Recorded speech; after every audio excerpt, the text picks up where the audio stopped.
Kenapa sih Allah tidak mengabulkan doa kita? Mungkin ada dosa yang kita lakukan. Kalau misalkan ada seseorang yang telah berbuat zina, jika membaca zikir, apakah langsung diampuni dosanya? Gagang kunci. Ya berikhtiar itu melakukan apa yang kamu minta. Contoh, ya Allah, aku pengen dapat 2M. Who are you? Ya Allah, yang kemarin deh, sama gitu pokoknya. Ini bukan warung.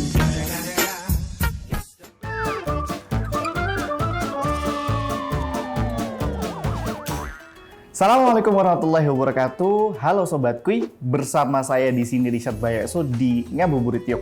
Nah di kesempatan kali ini kita bakalan ngobrolin tentang gimana sih cara Allah mengabulkan doa-doa kita. Pasti kita pernah kan mikir kayak, kok doa kita nggak terkabul-kabul ya?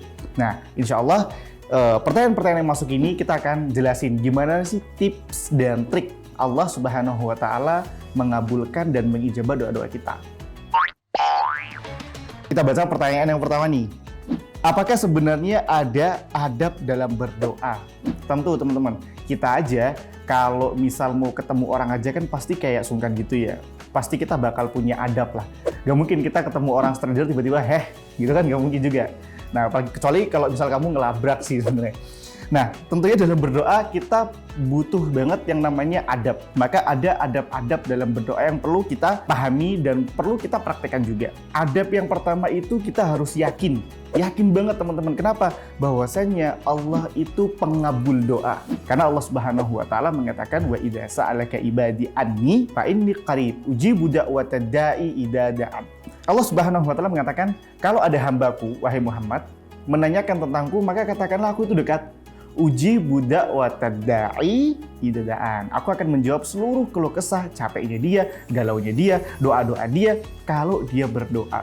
Maka termasuk daripada itu kita harus yakin dan percaya bahwasanya Allah akan mengabulkan doa-doa kita. Kemudian adab yang kedua ya, memilih waktu yang tepat dalam berdoa. Karena pemilihan waktu itu ada, insya Allah kita juga akan ada pertanyaan yang membahas tentang waktu-waktu mustajab. Yang adab yang ketiga yaitu benar-benar merasa kita tuh butuh. Karena kalau kita tidak butuh, kita doanya sembarangan ya itu akan tertolak tentunya. Tapi kita harus benar-benar butuh, menghadirkan Allah, menghadirkan hati, bahwasanya apa yang kita panjatkan dan apa yang kita doakan itu pasti diijabah oleh Allah Subhanahu wa Ta'ala. Kemudian ada menghadap kiblat, kemudian berdoa dalam keadaan suci jika mampu, mengangkat tangan saat berdoa, kemudian dahului dengan bertaubat dan beristighfar. Nabi Yunus alaihi salatu wassalam, beliau itu mengajarkan doa yang bagus banget untuk kita baca sebelum kita berdoa. Apa doanya? La ilaha illa anta subhanaka inni kuntu minadh dhalimin. Ini adalah doa pengharapan kita, merendahnya kita kepada Allah sebagai seorang hamba. Jadi beberapa adab tadi itu wajib banget buat teman-teman lakukan ketika berdoa. Nah, selama ini kamu udah kayak gitu belum? Pertanyaan yang kedua, ini yang tadi kita sambungin sama yang pertama ya. Kapan waktu mustajab doa? Catat.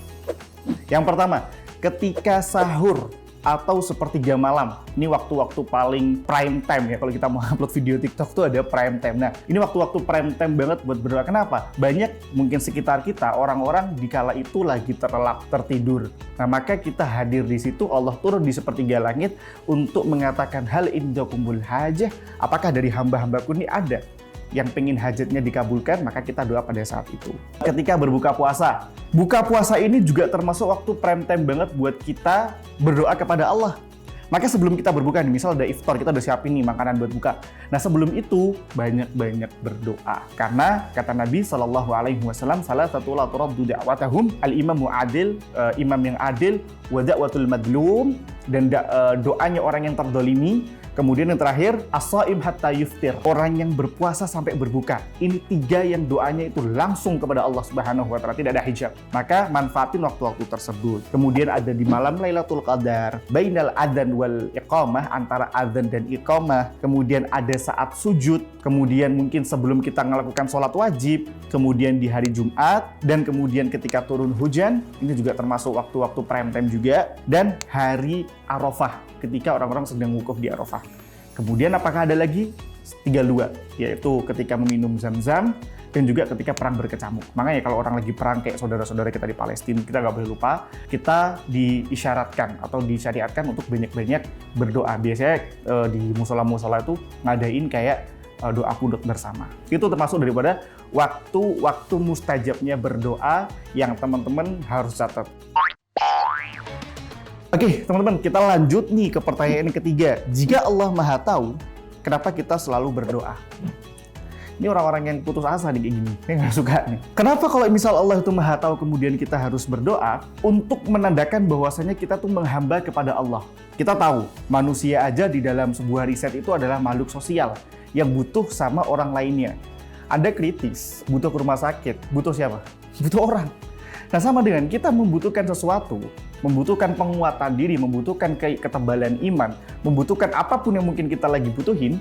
Siapa yang bisa memenuhi? Tentunya Allah Subhanahu wa Ta'ala. Maka dikatakan dalam sebuah ibarah itu, la yaraddul qada illa bid-du'a. Nggak bisa kita itu merubah qada, ketetapan Allah, kecuali dengan doa. Bang, emang bisa ya qada itu dirubah? Bisa aja. Kalau qada itu ketetapan yang memang sudah tetap. Contoh, saya sebagai laki-laki, nggak bisa saya tiba-tiba ganti kelamin. Ya, itu yang ganti-ganti kelamin itu dia dosa. Tapi ketetapan Allah berupa kayak waktu, kemudian rezeki, kemudian kematian itu bisa dirubah. Dengan apa? Dengan berdoa. Makanya kalau teman-teman tahu, menjaga silaturahim itu bisa memperpanjang usia. Sebenarnya apakah usianya dipanjangkan? Ya, itu berbeda pendapat di kalangan para ulama. Tapi kebermanfaatan atau keberkahan dalam usia itu Allah akan lebihkan. Maka la yaraddul qada illa bidu'a. Nggak bisa kita itu merubah qada dengan berdoa, ketetapan Allah, entah qada maupun qadar. Nah, teman-teman, selanjutnya nih, ada nggak sih saran dan doa untuk melapangkan rezeki? Ada doanya. Dan doa ini itu benar-benar diisyaratkan kalau bisa kita doanya itu di pagi hari. Waktu subuh-subuh, kalian subuh-subuh tidur atau sholat? Ya, jadi kalian harus tahu, doa ini disyariatkan dibaca ketika pagi hari. Doanya berbunyi apa? Allahumma inni as'aluka ilman nafi'an, wa rizqan tayyiban, wa amalan mutaqabbala. Doanya kayak apa sih arti Bang? Allahumma inni as'aluka ilman nafi'an. Ya Allah, aku minta kepadamu ilmu yang bermanfaat. Kemudian apa? Wa rizqan tayyibah, dan rezeki yang tayyibah. Teman-teman, kalau rezeki semuanya rezeki. Tapi jarang di antara orang-orang itu yang mintanya itu rezekinya halal lam tayyibah. Udah halal, tayyib, baik lagi. Karena kalau yang baik akan menjadi suatu kebermanfaatan juga pada diri kita. Dan kemudian apa? Wa amalan mutaqabbala, dan juga amal-amal yang diterima. Ini penting banget, karena rezeki itu kita nggak boleh selalu memikirkan bahwasanya rezeki itu kayaknya cuma sekedar duit, uang. No, kesehatan itu rezeki, teman soleh itu rezeki, punya partner yang soleh itu juga rezeki. Segala macam sesuatu kebaikan itu merupakan rezeki. Maka 3 doa tadi yang kita minta, ilman nafi'an, wa rizqan tayyiban, wa amalan mutaqabbala, ini adalah rezeki yang benar-benar kita hidupkan ketika kita hidup di dunia ini. Apa yang harus dilakukan agar doa kita terkabul sekaligus juga mendapatkan ridha Allah? Kebanyakan orang kalau doa agar mendapatkan ridha Allah itu tentu kita memperhatikan tadi ya, waktu mustajab, adab-adabnya, dan juga kalau doa tuh teman-teman, kebanyakan orang doa tuh nggak niat, makanya nggak diijabah, makanya nggak Allah ridhai juga. Kayak apa? Misalnya kita lagi doa nih, ya Allah yang seperti biasa ya Allah, nggak ada. itu nggak ada. Jangan ada yang serius coba kalau berdoa gitu kan. Ya Allah yang kemarin deh sama gitu pokoknya. Ini bukan warung. Ya tolong, ini bukan warung siomay yang Anda kalau pesen selalu kayak biasanya. Beda. Jadi kita minta sama Allah itu harus detail, harus jelas, memperhatikan adab-adabnya, memperhatikan waktu-waktu mustajab juga, dan ikhlas, bertawakal dan berikhtiar. Kita doa nih, ikhlas kepada Allah. Kemudian bertawakal. Bertawakal apa? Menyerahkan sepenuhnya kepada Allah. Dan berikhtiar. Berikhtiar apa? Ya berikhtiar itu melakukan apa yang kamu minta. Contoh, ya Allah, aku pengen dapat 2M. Who are you? Apa yang harus kalian lakukan untuk dapat 2M? Jadi ini pesugihan? Bukan. Orang yang pesugihan aja belum tentu sugih. Sekarang saya tanya ya, teman-teman yang pakai kayak dukun-dukun gitu, ada nggak dukun kaya? Nggak ada. Jadi semuanya harus dilalui dengan berikhtiar yang benar kan. Ya, lakukan sampingan-sampingan yang lainnya, bekerja lebih keras. Kalau targetmu lebih tinggi ya berarti pekerjaanmu harus lebih keras lagi tentunya. Jadi tadi kuncinya agar dapat diridhoi oleh Allah, dan tentu mustajab, ikhlas, bertawakal, dan bagus banget berikhtiar. Apakah ada doa untuk menghilangkan pikiran dan hati yang kotor? Ini ada. Diriwayatkan oleh Imam At-Tirmidzi. Doa agar kita itu dihindarkan dari pikiran yang kotor dan hati yang kotor. Doanya Allahumma inni a'udzubika min syarri sam'i wa min syarri basari wa min syarri qalbi wa min syarri manni. Diriwayatkan oleh Imam At-Tirmidzi. Yang artinya, ya Allah, aku berlindung darimu dari keburukan telingaku, dari keburukan mataku, dari keburukan lisanku, dan dari keburukan hatiku, dan dari keburukan kemaluanku. Ini kalian baca banget. Kalian ulangin, dawim, kalian terus baca. Karena ini doa yang keren banget untuk menahan daripada pikiran yang kotor, hati yang kotor, dan bahkan juga bisa menjaga hawa nafsu dan syahwat kita. Apa aja sih dosa-dosa yang menghalangi doa kita untuk terkabul? Ini menarik banget nih. Yahya bin Mu'adz Ar-Razi, beliau itu mengatakan, janganlah engkau itu kotori doa-doamu dengan perbuatan dosa-dosamu. Kenapa sih Allah tidak mengabulkan doa kita? Mungkin ada dosa yang kita lakukan. Mungkin ada perbuatan kesalahan yang mungkin kita perbuat. Mungkin ada barang-barang haram yang masuk kepada kita. Ini ingat nih, buat teman-teman apalagi ya, di bulan Ramadan ini tentunya. Jangan sampai ada sesuatu yang haram ataupun yang kotor itu melekat pada kita. Dalam sebuah riwayat, Rasul Shallallahu Alaihi Wasallam itu menjelaskan ada seseorang yang dia itu datang dari kafilah atau dari kabilah yang dari jauh banget. Kemudian dia berdoa kepada Allah. Di riwayat itu, dia itu udah kotor banget, rambutnya berdebu dan lain sebagainya. Dia mengangkat tangan kepada Allah. Dia mengatakan, ya Rabbi, wahai Tuhanku, begini dan begitu. Kemudian apa? Ternyata di hadis itu dikatakan, wa malbasuhu haram, wa mashrabuhu haram, wa ghudhiya bil haram, fa inna yustajabu lahu. Dikatakan pakaian yang dia pakai itu haram, dia makan dengan yang haram, dia minum juga dengan yang haram, dan dia dikenyangkan dari apa-apa yang haram selama ini. Fa inna yustajabu lahu. Maka gimana kamu mau diijabah oleh Allah? Padahal orang ini sudah memenuhi kriteria untuk prime time-nya buat doa. Safar, iya. Kemudian ikhlas, dia ikhlas banget, dia lapar, dia ikhlas. Padahal udah, tapi apa? Karena ada barang-barang yang haram, ada sebuah dosa yang masih dia lakukan, itu yang membuat doa dia tidak terijabah. Maka bagaimana agar kita membuang ya dosa-dosa agar doa kita diijabah kepada Allah? Ya buang juga perbuatan-perbuatan buruknya. Karena kalau masih ada, ya juga akan ada resiko doa kamu tidak diterima. Maka lepaskanlah sekarang.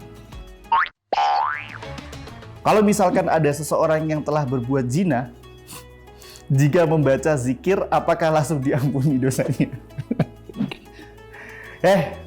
Gagang kunci. Tobat. Gak ada yang bisa mengampuni dosa selain bertobat kepada Allah dan meminta maaf. Saya pernah nih, saya nemu satu video, ada orang itu lagi berbuat begituan lah. Saya nemu di salah satu platform media sosial. Nah, ketika kepergok, dia bilang apa? Astagfirullah ya Allah, astagfirullah ya Allah. Maaf. Kamu udah ngelakuin dosa itu, apakah kemudian kamu mengatakan astagfirullah ya Allah, kemudian dosamu dihapus? Enggak, kamu harus bertaubat kepada Allah. Nih, tersindir kan, tertampar, tersindir, terjungkal, terpelintir fakta. Jadi, kamu harus bertobat atas apa yang kamu lakukan. Apakah kita mau jadi manusia yang paling kotor? Enggak, selama kamu udah bertobat dan meminta ampun kepada Allah. Bahkan nih teman-teman, ini mungkin yang nonton udah pada nikah, mungkin ada ya. Kalau kalian dulu berpacaran, kemudian sudah nikah, kalian belum bertaubat atas dosa pacaran kalian masih tetap dosa. Karena kalian nggak bertobat atas dosa. Kan udah disempurnakan menjadi nikah? Enggak. Jadi benar-benar kamu harus bertobat dulu. Tobat, ya kamu tidak mengulanginya lagi, taubatan nasuha, berjanji sama Allah. Jadi kalian harus perhatikan bahwasanya zikir itu tidak cukup untuk mengampuni dosa. Harus kita itu tobat dulu kepada Allah dan berjanji untuk tidak mengulangi. Dah, momen Ramadan nih, ini waktu yang tepat nih, yang masih melakukan dosa, yang bahkan mungkin tadi malam habis ngelakuin aneh-aneh, tobat deh kalian kepada Allah, mumpung Allah masih berikan kita kesempatan untuk bertaubat. Bagaimana sih Bang caranya untuk fokus berdoa? Karena kadang suka kepikiran kemana-mana Bang. Emang kamu mau kemana? Jangan kemana-mana dong. Tetap di ngabuburit yuk maksudnya.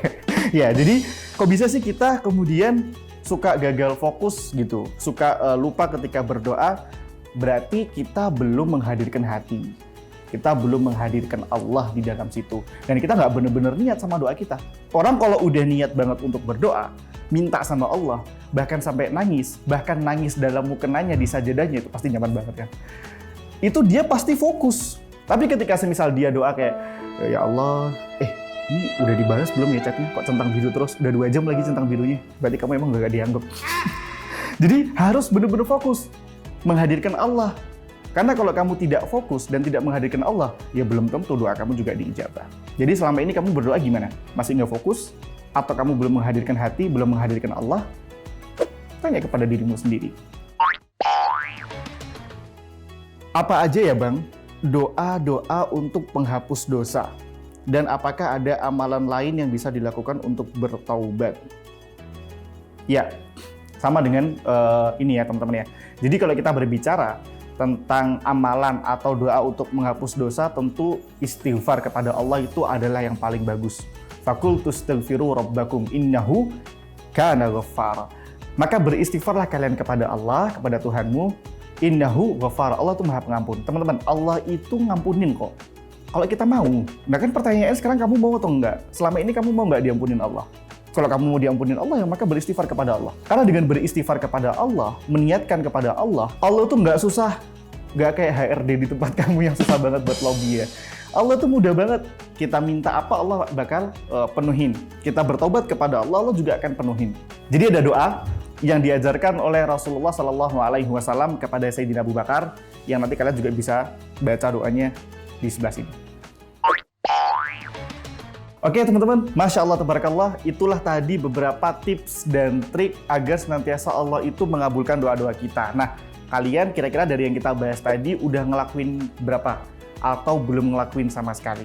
Jadi, lakuin apa yang kita bahas tadi, tapi buat teman-teman yang mungkin memiliki referensi lain tentunya, memiliki pendapat yang berbeda, boleh-boleh saja silahkan tambahkan referensi di kolom komentar, mungkin juga bisa bermanfaat buat teman-teman yang lainnya. Jangan lupa Sobat Kui buat apa? Like, komen, share, subscribe, dan juga aktifin loncengnya biar kalian nggak ketinggalan update daripada program Ngabuburit Yuk bareng Riset Bayasun. Dan juga jangan lupa buat teman-teman pantengin terus Instagramnya Binus TV. Kenapa? Di sana bakalan ada kuis dan juga hadiah yang menarik. Syukur-syukur ternyata kalian yang mendapatkan hadiahnya. Semoga bermanfaat, itu aja. Barakallahu fikum. Assalamualaikum warahmatullahi wabarakatuh. Kalau kita berbicara perkara jodoh, yang paling benar itu adalah diusahakan. Ternyata Rasul SAW mengatakan, jikalau memang kamu itu meninggal dalam keadaan jomblo, ini kurang lebih teksnya begitu ya, maka di akhirat kamu akan dinikahkan. Betapa banyak nih sekarang orang menikah, istrinya salah ngomong, cepes, wah, tonjok, wah, ini bukan kickboxing.